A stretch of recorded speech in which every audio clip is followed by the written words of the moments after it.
What's up, fam? I remember last year these dudes came in. I think they slept like six guys, like 6 Chad Scalers in one room with the 2 beds. Yeah, I remember when I got there last year, Miles was like, come up to my room, and I was expecting just you to be in there, and there was like 12 dudes. Oh, that was all so sprawled out across the bed. Everybody had a laptop. Like, you buying this? Yeah, I'm buying that. Like, what's it? I remember the seeing it on the timeline. Yeah, that was fun. Class, man. And then we went into Times Square. We Chad scaled Times Square too. Is there an alternative, or do I need to? Yeah, Target will be good for that. Yeah. How's life, Garrett? How's business? Good. Busy as always, but good. You golfing today, Garrett? Man, I don't know. I'm looking at the clouds. No Monday golf? It's going to be Come on, a game time decision. Like, I better see that 18 birdies alert. Yeah. Mine was brutal on Saturday. We got to make that for Amazon sellers. Like Warner Fields did not source this item properly. Warner Fields is checking sales. Yeah, exactly. Yeah, Warner Fields just refreshed his Seller Central app. This sounds like a highly invasive app. Low key. It tracks everything you're doing and tells your friends. Well, the 18 birdies is highly invasive. It's like if you wanted to, you can go in and see every hole of anyone. Dude, I was playing last weekend and I was on like the 12th hole, and my buddy texts me. He's like, "Oh man, that was a tough 9th hole, wasn't it?" I was like, my buddy's in Boston. I was like, "Yeah, it was," but like, how do you know? I didn't realize you could see hole by hole until he said that. Okay, here we go. How long would it take me to get to $2,000 a month profit, and how much do I need to invest to get there? Yeah, so that's all going to really depend just on like your risk tolerance and propensity to take action. Your money's going to turn over on average about every 45 days right there. So I don't quite want to do the math on that, but you would need around like $8,000 of capital, but that could be significantly less if you want to do more retail arbitrage and flip stuff really quick with FBM, or it could be more depending on if you want to do OA and delegate a little bit sooner. The big thing with that, Alexis, is to just get going with whatever online thing you're considering, which it sounds like Amazon's one of them. And then you're going to figure out what's for you and what you enjoy the more you do it, right? And just getting in the game and starting to make things happen. That's going to be the key to, figuring out if this is something you really want to pursue. And this is the best time of year to do that too.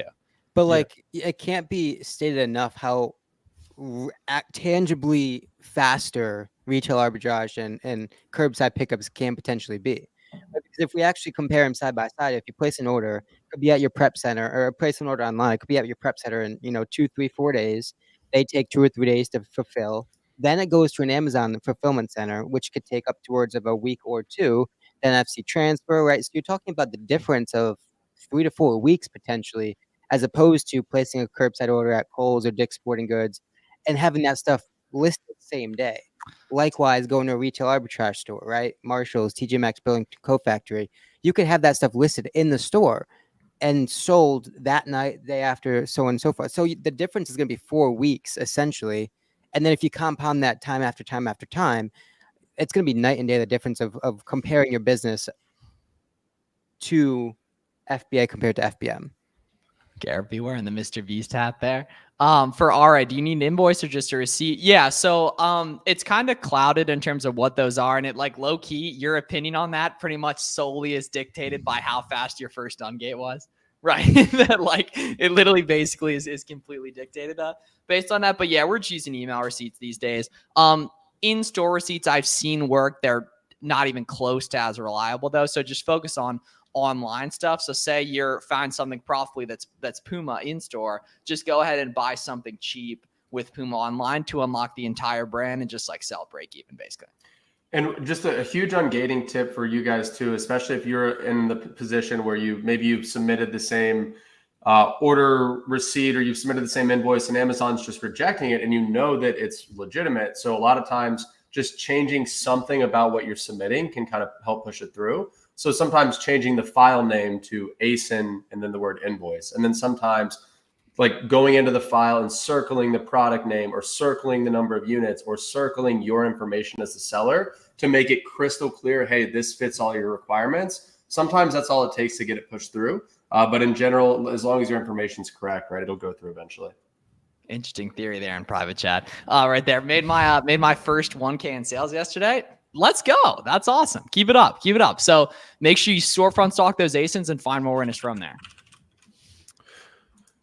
Yeah, that's awesome. Now do 10 more. Right. Ian said, Um, are suppliers likely to negotiate their minimums for new sellers? I found one supplier after scanning the list. I'm willing to buy $700 worth of product, but they have a minimum of $1,000. So Ian, most suppliers, everything's negotiable, right? Now, if they're pretty firm on that $1,000 minimum order in order for you to become a new customer, well, then you've got to decide, hey, am I willing to add another $300 worth of product to this order in order to get my foot in the door? Or is it just totally not worth it and I'm wanting to move on to the next? My guess is that you could probably find an extra $300 worth of stuff to kind of make that work. But in general, MOQ is usually negotiable, just like everything else. I did some investigative work here. Tips on verifying wholesalers for brand approval. Ooh, okay. So the cool thing is, it's really, or not cool, but it would be convenient if it was a lot easier. But basically, it's just how long has the company been around and how kind of legit are they? The cool thing is, you can do all your ungating via retailers if you want to, and never necessarily need to go through the wholesaler side of things on the ungate. But you do need to make sure that the place you're buying from are legit, though, in regards to verifying documentation for inauthentic complaints and everything. And that's Corey, you have a really good spiel on that. You want to break down verifying if suppliers are legit? Yeah, I mean, really, there's two ways to verify a supplier, right? Assuming we're talking about wholesale, either it's the brand themselves and you're buying directly from the brand, in which case you're pretty much perfectly fine and you're never going to have anything to worry about. The only other scenario that is that really works in 2024 is if you're buying from a distributor who is buying from the brand.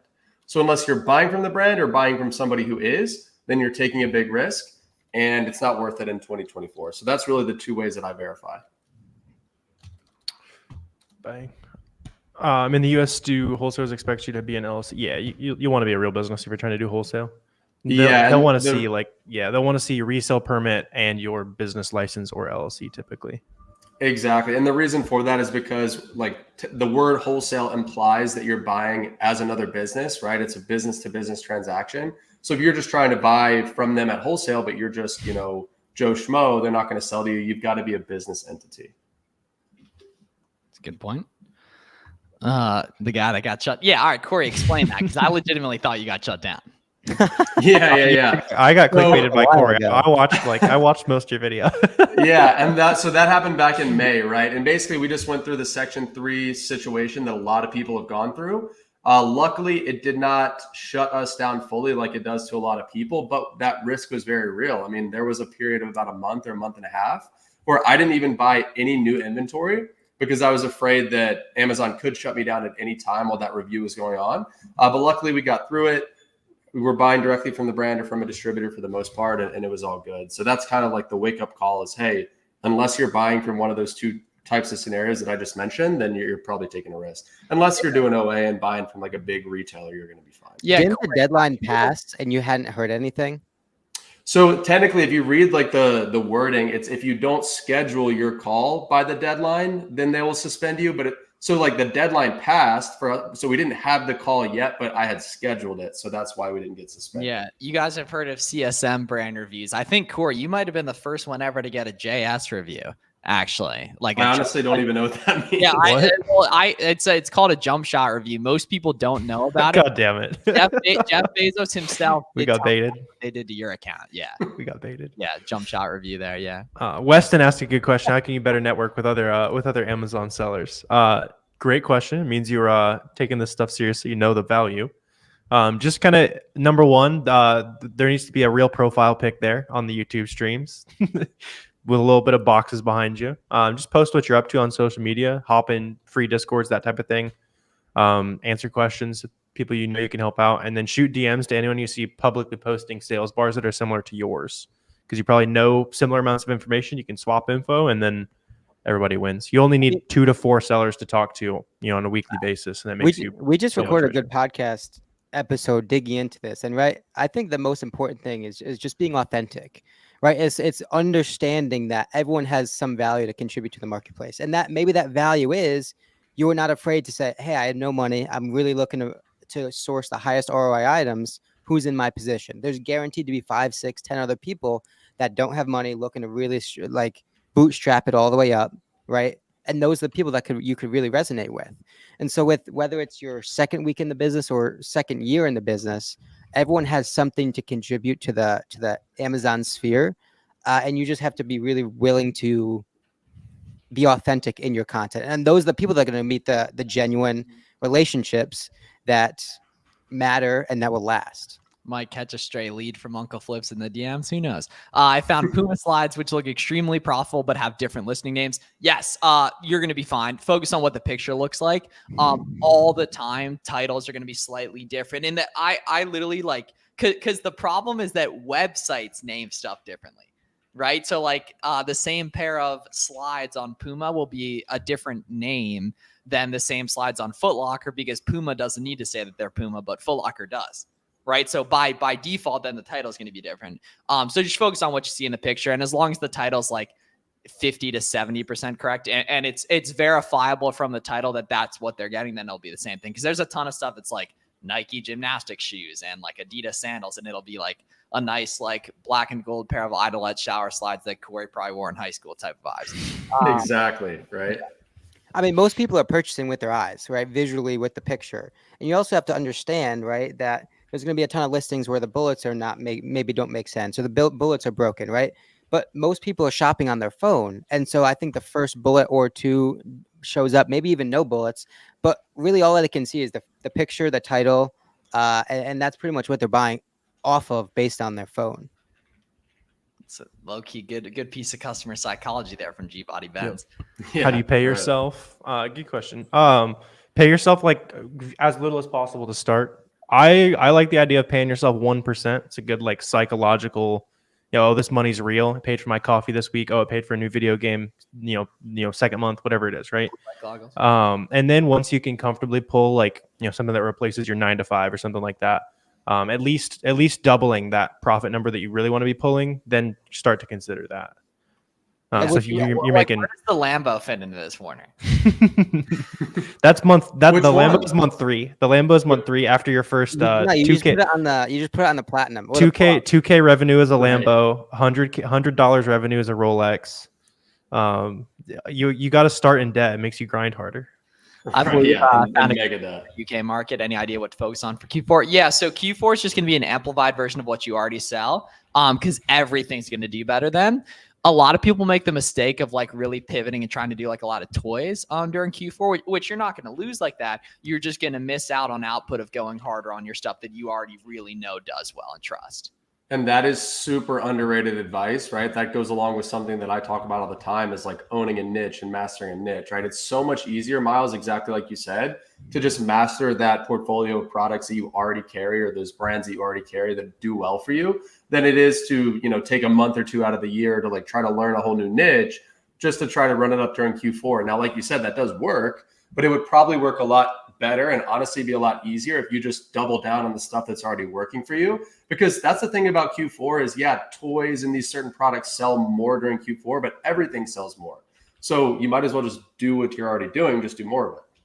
What are your thoughts on buying a whole name brand sneakers and shipping FBM with that? I wouldn't. I mean, there's enough headaches when it comes to shoes in terms of higher return percentage, higher lost goods, right? You're going to get a bunch of stuff that's a van and you shipped out of Nike, right? A lot of that stuff is going to happen.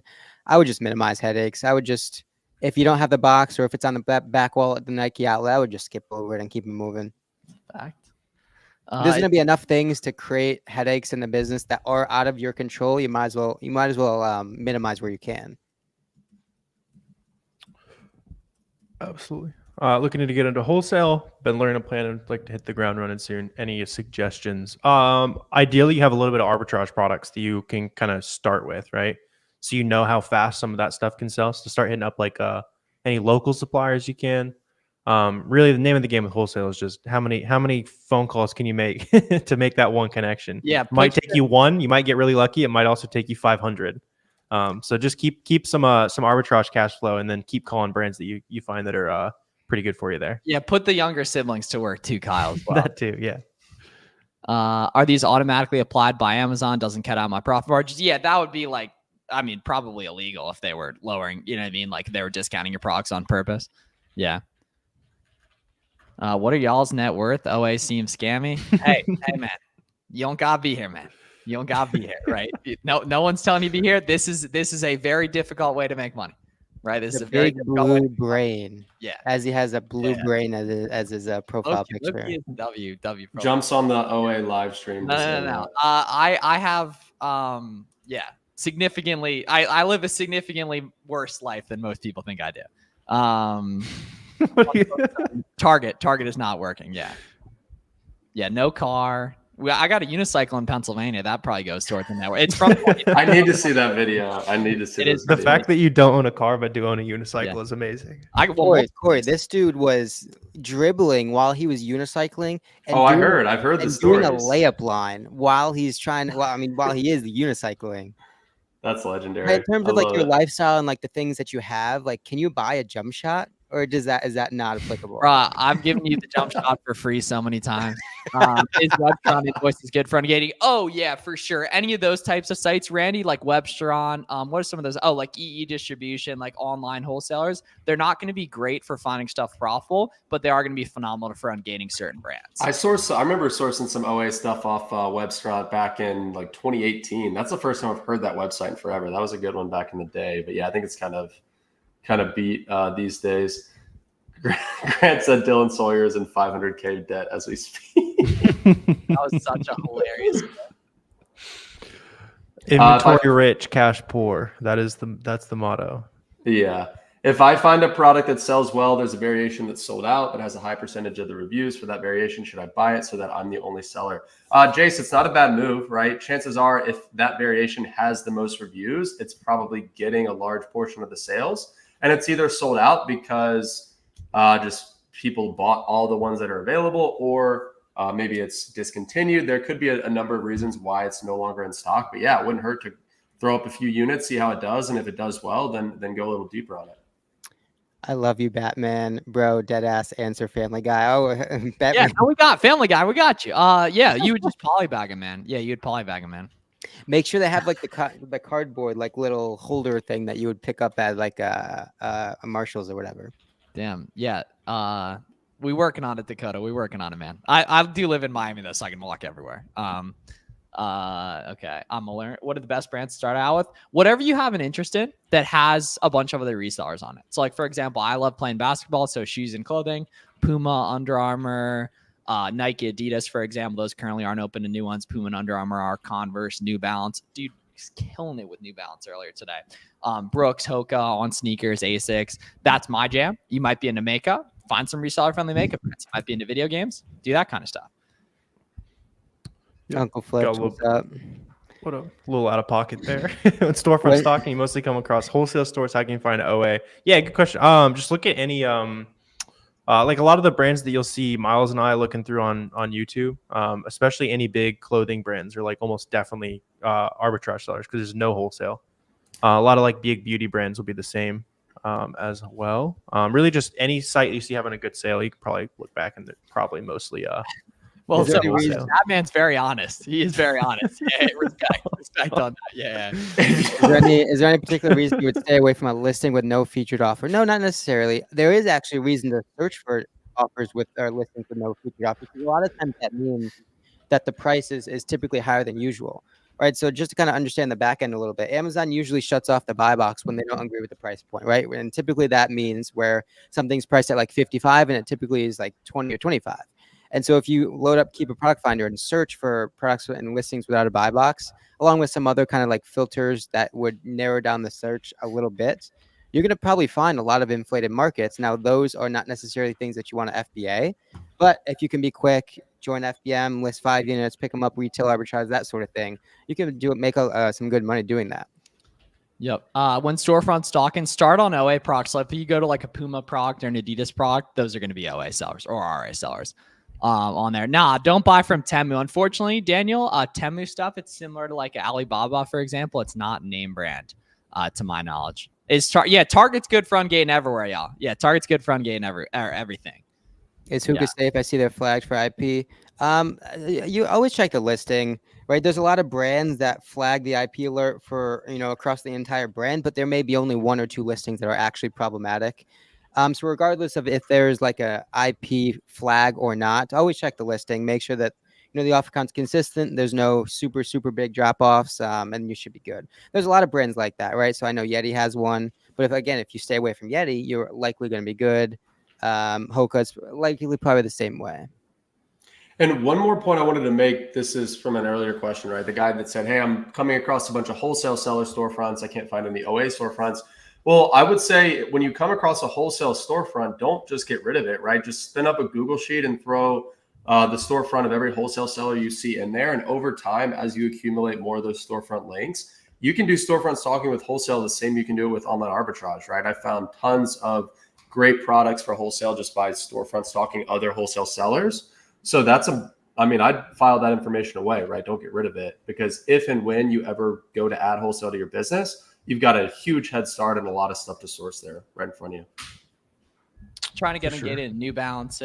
I'm trying to find 10 of the same shoes, but they don't have 10 available. Yeah. So Chantel, what you should do is go on Amazon and search New Balance and filter to cheapest and figure out what New Balance products exist that are incredibly cheap, and then find one of those to ungate with. So it's probably gonna be like socks or headbands or sweatbands or something like that. Yeah. Yep. Do you know any Canadian resellers killing it? There's a couple guys. I don't know if there's any.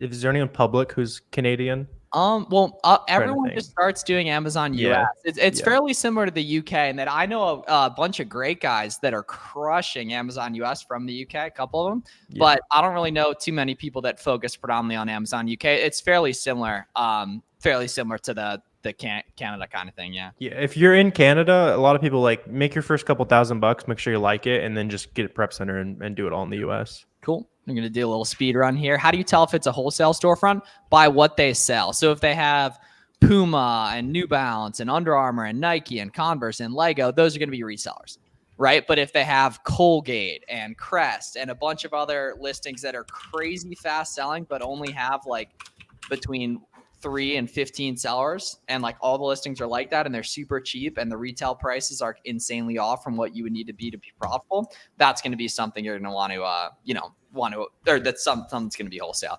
Nah, you can't ungate Nike and Adidas as a beginner. Where to look for prep centers? Cleartheshelf.com, or just search like Clear the Shelf Prep Center is a great place to start here. Okay, Warner, what video should they watch for this? It's this beautiful time. Yeah, watch the video I posted today, my friend. Yeah. I posted a little bit different vibes, just kind of yapping at the camera. I think it's pretty valuable though. Kind of just breaking down what's working, all that kind of stuff. What is it? Yapping at the Finally, camera. a decent take from It's a 1 of 10. AI Mark People are liking it. take there. Yeah. Usually I get regular Mark Zuckerberg. AI Mark Zuckerberg, I feel like is a step back for me. I don't know if I like that. You don't even get the real Zuckerberg anymore. Right. Like I gotten the real Zuckerberg so much they think I'm it. Can I list FBM and FBA at the same time? Absolutely. Yes. Even on the same ace and Lily at the same time. It's a very, very good thought, my friend. It's not normal for it to be stuck on checking in, but it'll be happen. Will you get ungated them over time? We're not completely sure about, man, actually.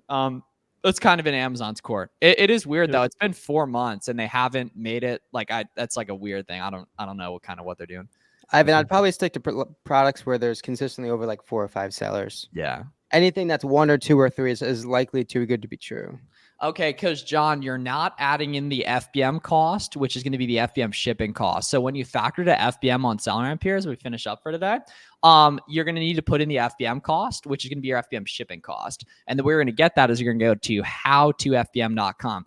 See, so he is hit. Appreciate you, family. Appreciate you right there. New episode coming tomorrow, y'all, as well. So appreciate everyone tapping in today for a little Money Monday action. Follow all these guys on socials in general, like follow the whole Amazon community on social. You're going to learn a lot more as a result of that and everything. Appreciate you guys. Just use the email receipts right there. Check out the Buy Box Bandits. Check out my 6-hour free course I posted as well. That'll really put you on up. Yeah, that's fire. That's Did you do it all in one sitting, or did you? No. So it was. I thought for sure he was going to say yes. I sat down and did it all in one. No. I thought for sure he was going to say yes. Yeah, so it was a week straight of 3 hours in the afternoon and then 1 Saturday night. Yeah. Appreciate y'all. Talk to you guys soon. Be great. Yeah, take care. You take care too. Appreciate you, family. Appreciate you. See you guys. Great. Check out the free course there. Love y'all. See you soon. Boxem.com/launch. Discounted pricing or launch sale pricing ends on Friday. So try Boxem out completely free. Boxem.com. Love y'all. Talk to y'all soon. Absolutely.